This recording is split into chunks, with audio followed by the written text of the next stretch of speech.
ಓಂ ಗುರುದ್ಯೋ ನಮಃ. ಮಾನ್ಯ ಬಂಧುಗಳೇ ನಮಸ್ಕಾರ. ವಾಸ್ತು ಬೈ ಅಶೋಕ್ ರಾವ್, ವಾಸ್ತು ತಜ್ಞರು. ಪೂರ್ವಾರ್ಜಿತ ಕರ್ಮಫಲ ಅಂತ ಹೇಳ್ತೀವಿ. ಪೂರ್ವಾರ್ಜಿತ ಕರ್ಮಫಲ ಅಂದ್ರೆ ಏನು ನಮಗೆ ಗೊತ್ತಿರ್ತದ? ನಾವು ಏನು ಕರ್ಮ ಮಾಡಿ ಬಂದಿರ್ತೀವಿ. ಕರ್ಮ ಅಂದ್ರೆ ಕೆಲಸ. ಏನು ಕೆಲಸವನ್ನ ಮಾಡಿರ್ತೀವಿ ಗತ ಜನ್ಮದಲ್ಲಿ, ಏನೋ ಒಂದು ಒಳ್ಳೆಯ ಕೆಲಸ ಮಾಡಿರ್ಬೋದು ಅಥವಾ ಗೊತ್ತಿಲ್ಲದೆ ಏನೋ ಕೆಲಸಗಳನ್ನು ಮಾಡಿರ್ತೀವಿ.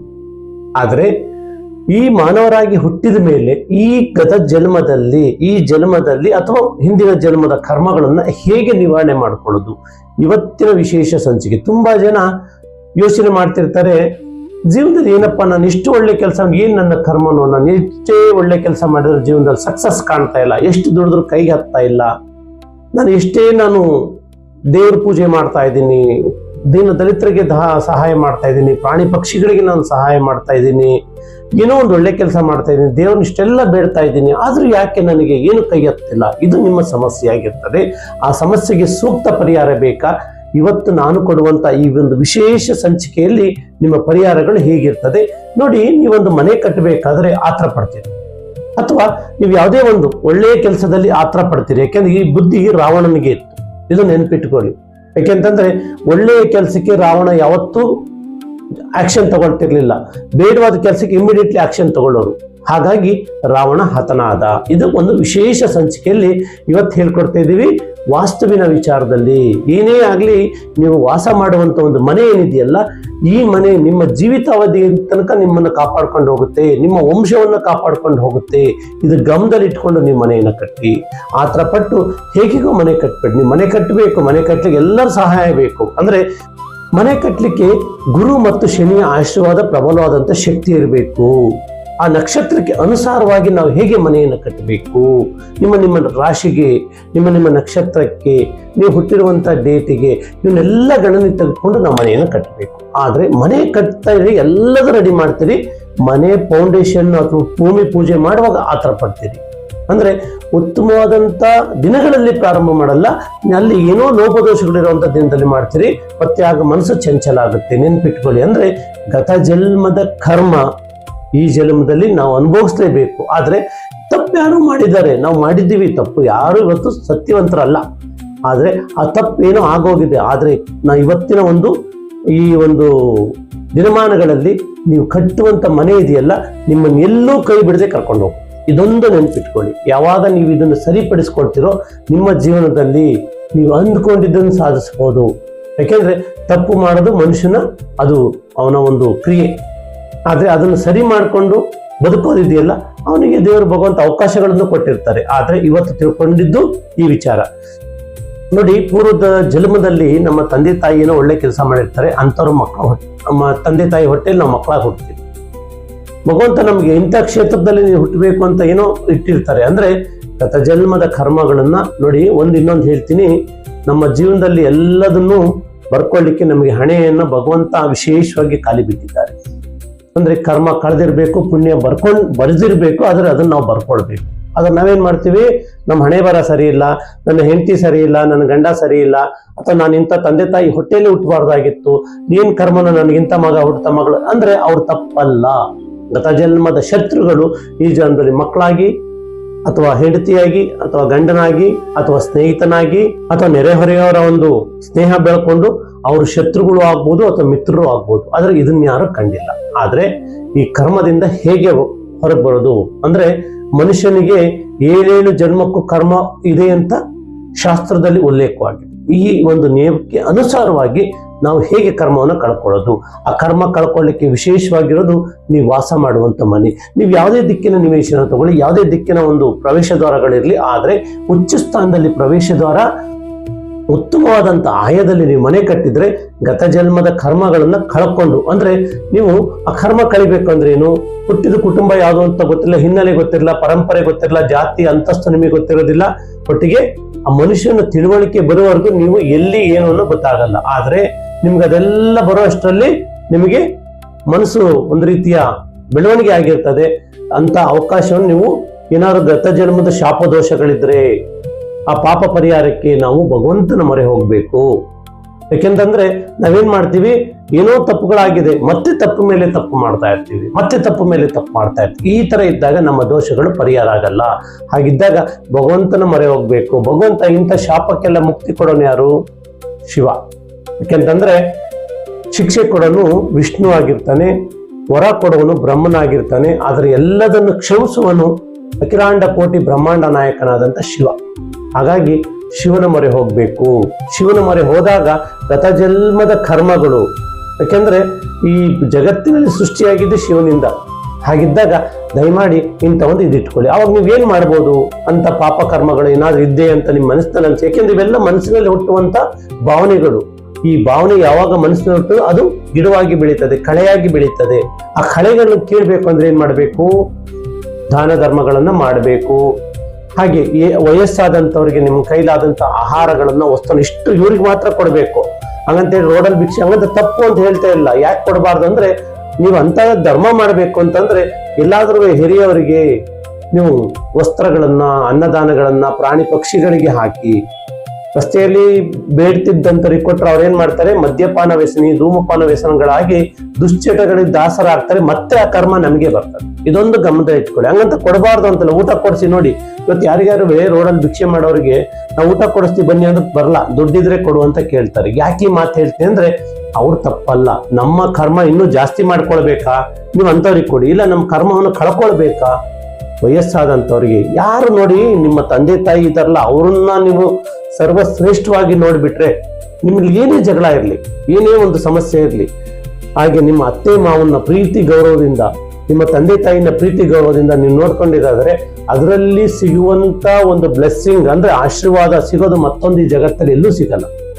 ಇದೊಂದು ನೆನ್ಪಿಟ್ಕೊಳ್ಳಿ. ಯಾಕೆಂತಂದ್ರೆ ಒಂದು ಹೆಣ್ಣು ನಮ್ಮ ಮನೆಗೆ ಕೊಟ್ಟಿದ್ದಾರೆ ಅಂದ್ರೆ ನಮ್ಮ ಕಣ್ಣು ತೆರೆಸಿದ ಹಾಗೆ ಆ ತಂದೆ ತಾಯಿಗಳು. ಯಾಕೆಂದ್ರೆ ಅವ್ರು ಒಂದು ಹೆಣ್ಣನ್ನು ಹೆತ್ತಿ ಅವರು ಕಷ್ಟಪಟ್ಟೆ ನಮಗೆ ನಮ್ಮ ಮನೆಗೆ ಒಂದು ದೀಪ ಬೆಳಗ್ಲಿಕ್ಕೆ ಒಂದು ಹೆಣ್ಣನ್ನು ಕೊಟ್ಟಿರ್ತಾರೆ. ಎಂದಿಗೂ ನಿಮ್ಮ ಅತ್ತೆ ಮಾವಂದರು ನೋಯಿಸ್ಕೊಂತ ಕೆಲಸ ಮಾಡಬೇಡಿ.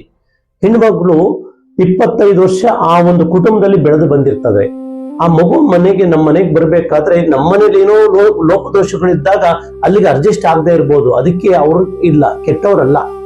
ಅವ್ರ ಕಾಲಿಟ್ಗಳಿಗೆ ನಿಮ್ಮ ಮನೆ ಸಮೃದ್ಧಿ ಆಗ್ಬೋದು. ಒಂದು ವೇಳೆ ನಿಮ್ಮ ಮನೆಯಲ್ಲಿ ಏನೋ ಲೋಪದೋಷಗಳಿದ್ದೆ ಅಂದಾಗ, ನಿಮ್ಮ ಕುಟುಂಬದಲ್ಲಿ ಏನೋ ಸಮಸ್ಯೆ ನಡೆದಾಗ ಅದಕ್ಕೆ ಆ ತಾಯಿ ಕಾರಣ ಅಲ್ಲ.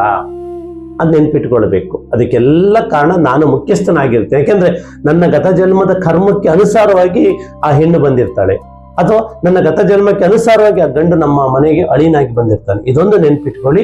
ಗತ ಜನ್ಮದ ಕರ್ಮಗಳನ್ನ ತೊಳೆದುಕೊಳ್ಳಿಕ್ಕೆ ನಾನು ನಿಮ್ಗೊಂದು ವಿಶೇಷವಾದಂತ ಒಂದು ಸೀಕ್ರೆಟ್ ಅನ್ನ ಹೇಳ್ಕೊಡ್ತೀನಿ. ಆ ಸೀಕ್ರೆಟ್ ಏನಪ್ಪಾ ಅಂತಂದ್ರೆ, ಅದು ನನ್ನನ್ನು ನೇರವಾಗಿ ಸಂಪರ್ಕ ಮಾಡ್ಬೇಕು. ಯಾಕೆಂದ್ರೆ ನಾವೆಲ್ಲ ಮೀಡಿಯಾದ ಮುಖಾಂತರ, ಯೂಟ್ಯೂಬ್ ಚಾನಲ್ ಮುಖಾಂತರ ಹೇಳಿದಾಗ ಏನಾಗುತ್ತೆ ಅಂದ್ರೆ, ಅದು ಈ ಕಡೆ ಕಿವಿಲ್ ಕೇಳಿ ಈ ಕಡೆ ಕಿವಿಲ್ ಬಿಡ್ತಾರೆ. ನಿಮ್ಮ ಸಮಸ್ಯೆಗಳಿಗೆ ಏನು ಪರಿಹಾರ, ಅಥವಾ ನೀವೊಂದು ಮನೆ ಕಟ್ತಾ ಇದ್ದೀರಾ, ಯಾವ ರೀತಿ ನಿಮ್ಮ ಆ ಮನೆಯಲ್ಲಿ ನಿಮ್ಗೆ ಆ ಮನೆಯೇ ನಿಮ್ಗೊಂದು ಪರಿಹಾರ ಮಾರ್ಗವನ್ನು ತೋರಿಸ್ತದೆ. ನಿಮ್ಮ ಮನೋಶಕ್ತಿಯನ್ನ ಹೇಗೆ ತುಂಬಿಕೊಂಡಿರೋ ಆ ಒಂದು ಮನಸ್ಸಿನ ಶಕ್ತಿಯನ್ನ, ಆ ಕಳೆಯನ್ನ ಹೇಗೆ ಕಿತ್ತು ನಿಮ್ಮ ಮನಸ್ಥಿತಿಯನ್ನು ಸರಿ ಮಾಡಬೇಕು ಅಂತಂದ್ರೆ ಇದೊಂದು ನೆನ್ಪಿಟ್ಕೊಳ್ಳಿ.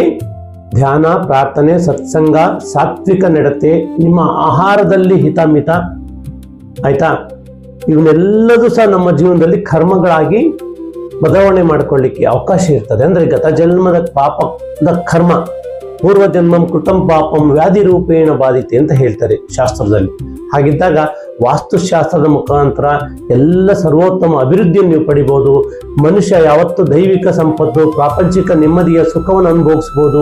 ವಾಸ್ತುಶಾಸ್ತ್ರವನ್ನು ನೀವೇನು ಅಲಕ್ಷ್ಯ ಮಾಡಿದ್ರೆ ನಿಮ್ಮ ಜೀವನದಲ್ಲಿ ನೀವು ಅನಾಹುತಕ್ಕೆ ನಿಮ್ಮಿಂದ ನೀವೇ ದಾರಿ ಮಾಡ್ಕೊಳ್ತೀರಿ. ನೆನಪಿಟ್ಕೊಳ್ಳಿ, ಪ್ರಭಾವಿ ಅಂಶಗಳೇ ಇದು. ಹಾಗಿದ್ದಾಗ ನಿಮ್ಮ ಬದುಕಿನ ರೀತಿ, ನೀವು ವಾಸ ಮಾಡುವಂತ ಮನೆ, ನೀವು ಯೋಚಿಸುವ ಮನಸ್ಸು, ನಿಮ್ಮ ಒಂದು ಪರಿಪೂರ್ಣ ಕುಟುಂಬ. ನೀವು ನೋಡಿ, ಜಗತ್ತು ಹೇಗಿದೆಯೋ ಅದು ನಮಗೆ ಬೇಡ. ನಿಮ್ಮ ಕುಟುಂಬವನ್ನು ನೀವು ಸಂರಕ್ಷಣೆ ಮಾಡಿದ್ರೆ ನೀವು ಜಗತ್ತನ್ನ ಸಂರಕ್ಷಣೆ ಮಾಡ್ತೀರಿ. ನಿಮ್ಮ ಕುಟುಂಬದಲ್ಲಿ ನಿಮ್ಮ ಪತಿ ಪತ್ನಿಯರು ನೀವು ಆನಂದವಾಗಿದ್ರೆ ಇನ್ನೊಬ್ಬರ ಜೀವನಕ್ಕೆ ನೀವು ಉತ್ತಮ ಮಾರ್ಗದರ್ಶಕ ಆಗ್ತೀರಿ. ನೀವು ಹೋಗಿ ಹೇಳ್ಕೊಡ್ಬೇಕು ಅಂತಿಲ್ಲ, ನಿಮ್ಮನ್ನ ಜನ ಗಮನಿಸ್ತಾ ಇರ್ತಾರೆ.